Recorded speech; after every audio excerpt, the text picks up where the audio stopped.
in 1 week. Figures from the Central Bank of Nigeria have revealed. According to the CBN, the reserves rose from $33.44 billion in April, ending to $33.89 billion on May 5th, 2020. The reserves had slipped into a decline after hitting a high of $45.17 billion on June 11, 2019, losing $11 billion at $33.89 billion as of April 28, 2020.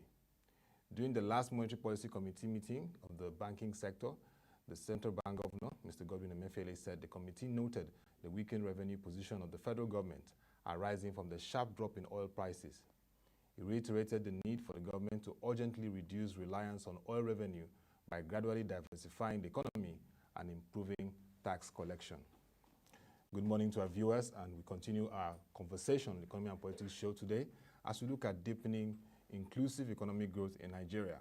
With me to lead this discussion is Mr. Ray Echebiri, CEO of the Center for Financial Journalism and also publisher and CEO of Next Money magazine. Good morning, sir. Good morning, Elton. Nice to have you on the show, sir. Thank you very much. Yeah. First, we'll begin with your experience. How has it been, lockdown period, and as we begin to see the lockdown easing? Yeah, it's been quite interesting, I must say. Sitting down, looking at things, the way things are.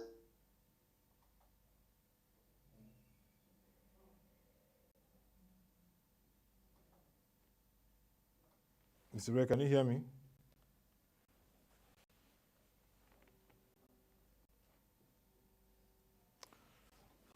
I guess some slight connection challenge with Mr. Ray, but we'll soon get him back up. Just to inform you once again that the current state of the economy, there have been steps taken by the federal government to revise the economy and ensure that amidst the COVID-19 pandemic, socio-economic activities continue to hold sway in the country. The budget benchmark, according to the Finance, Budget and National Planning Minister, Mrs. Zainab Ahmed, will be revised to $20 per barrel from the initial $57 per barrel for the proposed 2020 budget, which was presented to the National Assembly by President Muhammadu Buhari last year. So we're trying to now connect to Mr. Ray. Mr. Ray, can you hear me now? Yeah, I can hear you. Yes. Okay, so let's have you share your experience during the community in Nigeria and around the world. It's quite exciting that you can see human beings and you see our society in a totally different form altogether. And you now see that some of the things we've been breaking our heads over and all that really don't mean much. Really don't mean much. So what it means that we now really need to reappraise ourselves as human beings and as societies, the things we need and the things we don't need, and the way to move forward. I like that. In fact, that ordinarily should take me to let me just build a base for a discussion, maybe before you go into the question. No problem. You are a senior financial journalist, so we can always have the conversation. You can always pick it up. Thank you very much. Thank you very much. Yes, sir. Now, look at it now. During this lockdown, you come back to see what so many people have talked about before now. I just don't want to go talk about any models. I don't want to talk about any theories. I want to talk practicals. I want to talk realities. I mean, realities that stare all of us in the face. Yes. Now, if you look at it during this lockdown, you've been there, I've been here, so many people have been in their different places. What do we all need this time? What have we been doing? What are those things that we must have this time to keep our lives going and all that, right? Yes. Now, that now takes you to the three basic needs of the human being. One is food, the next one is shelter, the next one is clothing, right? Yeah. And if you don't have any of these three during this period, you're in trouble, big trouble. Big trouble, yeah. Especially the first one, food. You don't need much of clothing now because you actually not going anywhere. Yeah. You need shelter. Yes, you need, because during the lockdown you must be somewhere. Especially If you are physical homeless, distancing, a good environment.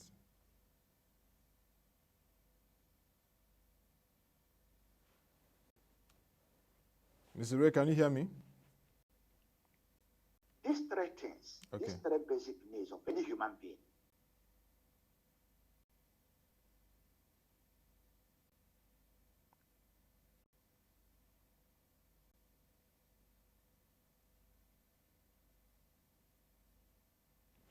Well, still having some slight connection challenge, but Mr. Ray was trying to set the context that it's a time to reappraise ourselves and look at what is the key priority, talking about the basic needs of man, and that is food, shelter, and clothing. In this period, like he said, the first top two, that's food and shelter in a time of lockdown is very important. The environment where you stay and having food, and these are the major concerns for any government across the world, and including Nigeria, when people are in lockdown. So even as we're having the facial reopening of the economy, that becomes very critical. How people can assess things like food and how the environment can be secured, and how they can also, even businesses and organizations can continue to operate but not pose a risk for the COVID-19 pandemic, which is a communicable disease. But I think we have Mr. Ray back now. Mr. Ray, can you hear me? Yes, I'm with you. Okay, yes. You can go on now, sir. I'm with you. Yeah. Okay, now, right. Now, I said the three basic needs of any human being. Where do they come from? Food, shelter, and clothing. Where do they come from? Now, let's look at the three major sectors of any economy. I mean, any economy in the world. Yeah. You know,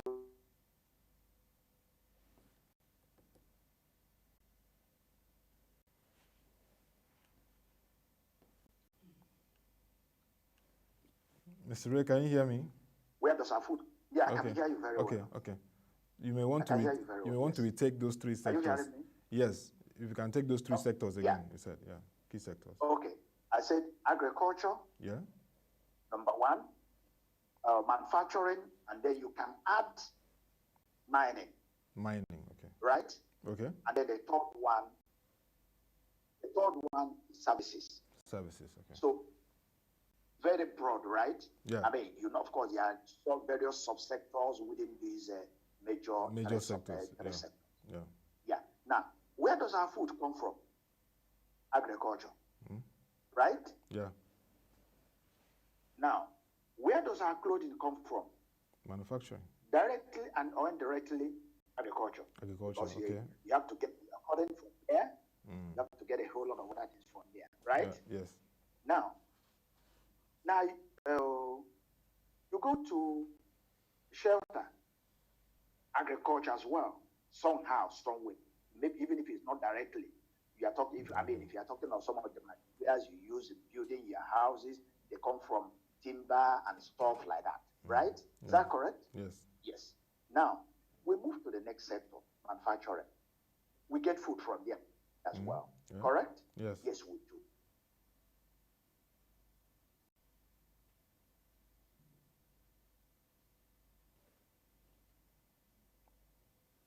Mr. Ray, can you hear me?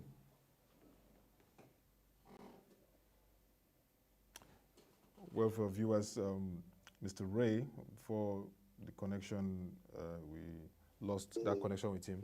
I think we've gotten him back now. Cement. Sorry?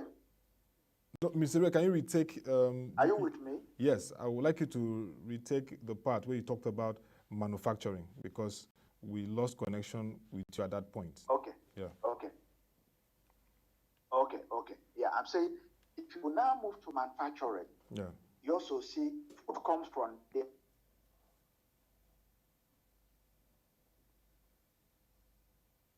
Are you with me? Yes. I can hear you. You are with me? Okay. Yes. Okay. Now, manufacturing, food comes from there. That's correct. Directly. Right? Yeah. Clothing comes from there. Directly. Yes. That's correct. You have the textile farm, that's where they all, even those that make the clothes and all that, That's where they belong. Now, if you talk of shelter, they're also there in shelter, right? Yes. I mean, shelter, you talk about the cement, you talk about the roofing sheet, and you talk about tires and all the things that you use, maybe electrical and all stuff and all that you use in building your house, right? Yes. Now, so you can see that all the things that we need during this lockdown are coming from these two sectors. They are there. Now let's go to the next sector, which is the services. Do we get food there directly? The answer is no. The answer is no. Okay. But let's not argue that. The answer is no. Directly, no. Okay. Yeah. Do we get clothing from there? The answer is so. Directly, no. No. Yes, you can have people in services who are maybe Providing sewing and all that, but actually they're actually producing. So I should put them under manufacturing and not under services. Yeah. Now, you talk about shelter, services. Do we have shelter in services? Maybe those who do some work, building and all that. So what it means, not directly as well. Yeah. So what it means that during this lockdown, the sectors that have made us to remain alive and continue to function as human beings are basically agriculture and manufacturing. Yeah, you can say, no, the services, you have the telecoms here and all that. Yeah. I can tell you, many people are doing without those during this lockdown, and you can still do without them. That is the truth. So yes, agro and manufacturing. Go on holiday. Yes. Right? I hear you. So, you can see how important these sectors, the relative importance of these three sectors. Now, let's now come to Nigeria's economy and look at how these sectors have been performing, or their share in GDP, in Nigeria's GDP. Right? Yeah. Now, if you go to agriculture, you see that agriculture 2018 figures will tell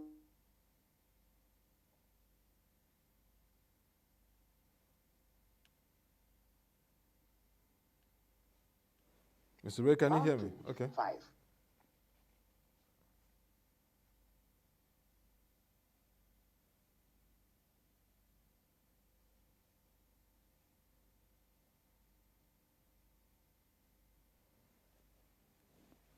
Mr. Ray, can you hear me?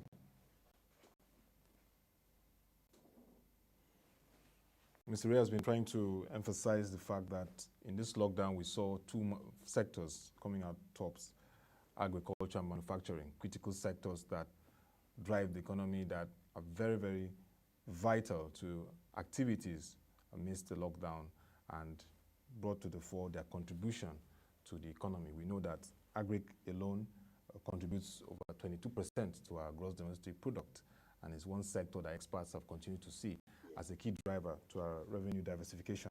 So, Mr. Ray, we have the connection back with you. You can continue from where you talked about agric and manufacturing. Right. Yes. Yes. Now, I said manufacturing contributes around 25%, almost 26%, right? Okay. Yes. Then services contributes about 50%. Now, the sectors that keep us going is contributing to our GDP. What it means that we have our economy, the structure of our economy is bad. So the starting point for anything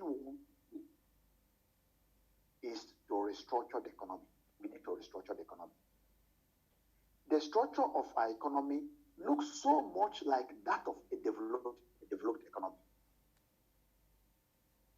Yes, in developed economies, of course, because they've developed agriculture, they've developed manufacturing. So the services sectors are the key drivers.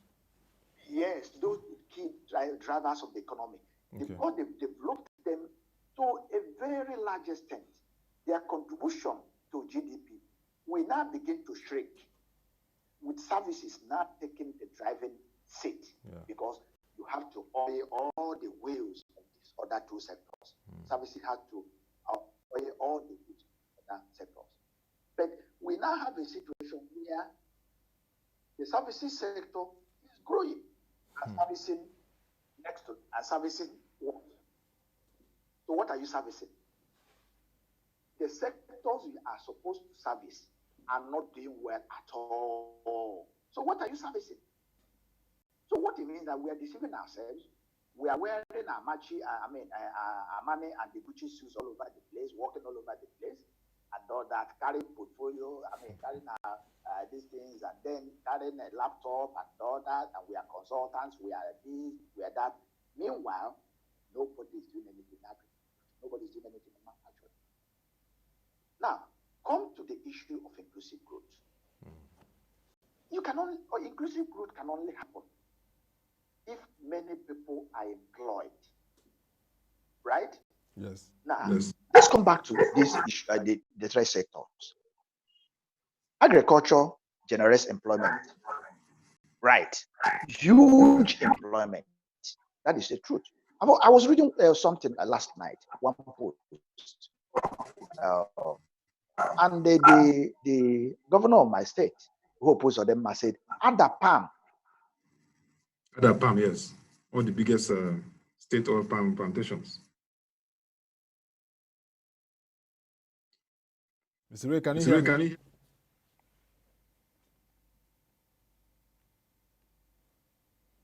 It's a very interesting conversation we've been having with Mr. Ray Echebiri, CEO of Center for Financial Journalism, also publisher of Next Money magazine. He's been talking about services sector being at the front burner in Nigeria, where agriculture and manufacturing are supposed to be drivers, saying that for developed economies like the UK, US, or even Germany, the services sectors are really thriving because they have a backbone from the agriculture and manufacturing sectors. So if we were to take a summary from what he's saying, he's emphasizing the need for Nigeria to drive productivity, because when you have agriculture and manufacturing as very strong sectors contributing to the economy, it therefore speaks that the economy is on the path and driving productivity. And through productivity, employment comes. And of course, the current index we have of poverty, which is about 40.1%, translating to 2.9 million people, will be addressed drastically. I think I have him back now. Mr. Ray, can you hear me? Yes. Okay, you talk about Ada palm. That's one of the biggest state-owned oil palm plantations. Ada palm. Yes. And he said the governor who opposed to them said Ada palm can generate 35,000 jobs. You're talking of one agribusiness farm, just one. Yeah. So you can imagine when you have 2, 3, or 4 of that in Imo State, or in the states that have palm. Yeah. Right? Yes. You can imagine the kind of employment you are going to generate just from agriculture or agribusiness alone. Right? Okay. So, yes.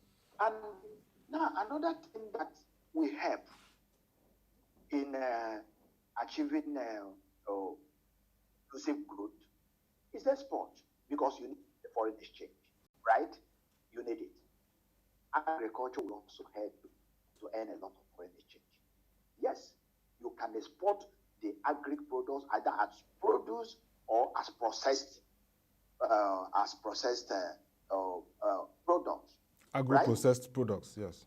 And they can also serve as raw materials. And all that. So you can export that and huge foreign exchange for the country. Now, moving to manufacturing. Of course, manufacturing also generates huge employment. It also generates raw materials. Yeah. It also generates a foreign exchange for you. Yes. That is true. We don't need to argue that, right? No, now, let's clear. go to services. Yeah, let's go to services. Services, yes, services generate employment. But now tell me, which company can generate up to 35,000 jobs? Which company? Which bank in Nigeria has that kind of staff strength? I mean, compared to other PAM that is capable of generating 35,000 jobs. Which company? Name it. I can't easily think of any. Maybe you can get that in the manufacturing, maybe in the textile, but in the services sector, I do not know any company that can generate. Okay, let's also assume that the firms in the services sector can generate huge employment and all that. What quantity or what quantum of foreign exchange do they generate? Do you export telecommunication to earn foreign exchange? How? Maybe you can educate me.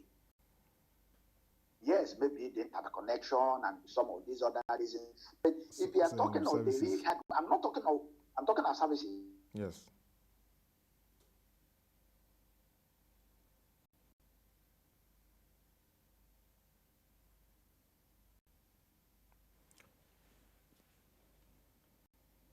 Mr. Ray, can you hear me? It's a very interesting conversation we're having here, but yeah, we have you back. Yeah. No, go on. I can hear you. Okay. If you talk about the hard stuff in all those services, maybe telecommunication, IT, software, and all that, yeah. or even the hardware. software. Yeah. They all belong also in manufacturing. You know, they're manufacturing. So that tells you that what we have in our country is a misnomer. At our level of development,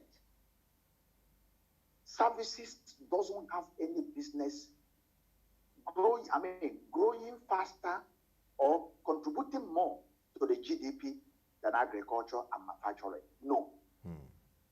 As developed as China is, agriculture contributes 10% to the GDP, which is okay because they've developed the agriculture to the extent, mechanized it and all that, and you now begin to also see that part of what they see in agriculture is now in manufacturing.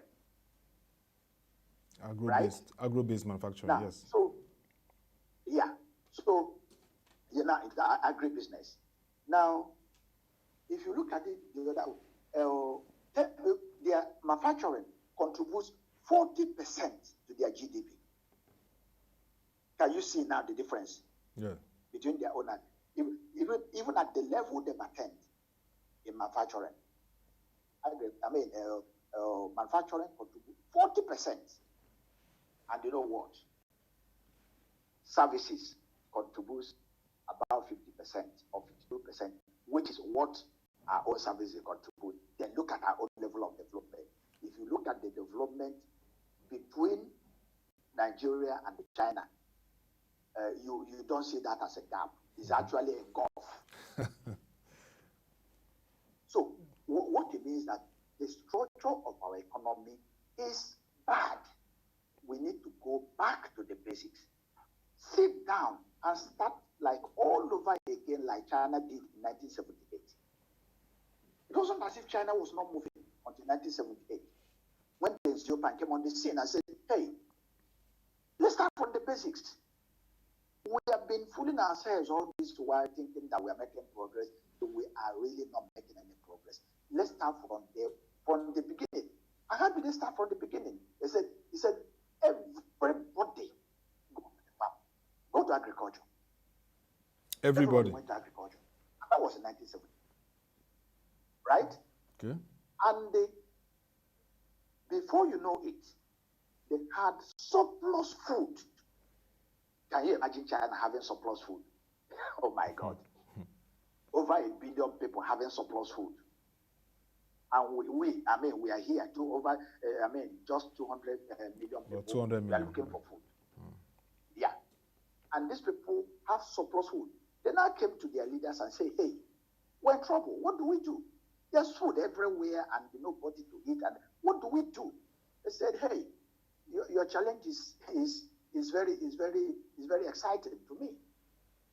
Said, look, what do we do? Begin to establish cottage industries that will turn some of these food items into manufactured products. Can you see? They move from there. Small cottage industries. And from there, they started, they moved to medium-sized firms, manufacturing firms. From there to very large farms, and see where they are now. So with this, you can see why the base of the Chinese economy is rock solid. Now, the art of the COVID-19 yes. pandemic. Schools have reopened and activities are reopening. Just watch how they're going to grow. Just watch how their economy is going to. Why? Because the economic base is very solid, rock solid. It's standing on something. Yeah.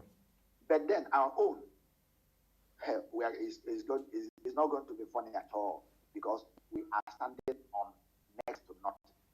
Okay, Mr. Ray, just in a few minutes, what are those robust policies we can promote at this time to drive productivity in the Nigerian economy? Because from what you've been saying, it's the challenge of productivity. Absolutely. Now, let me just take one example. Recently, the federal government was trying to get a loan of $500 billion to revamp and improve Nigerian Television Authority. Loan. Not our own money, even if it's our own money. So what would that fetch for you and me or the man out there? Next to nothing. As far as I'm concerned, that station is a propaganda tool. It's a political tool. Now, imagine putting that $500 million in agriculture. Anyhow you want to do it.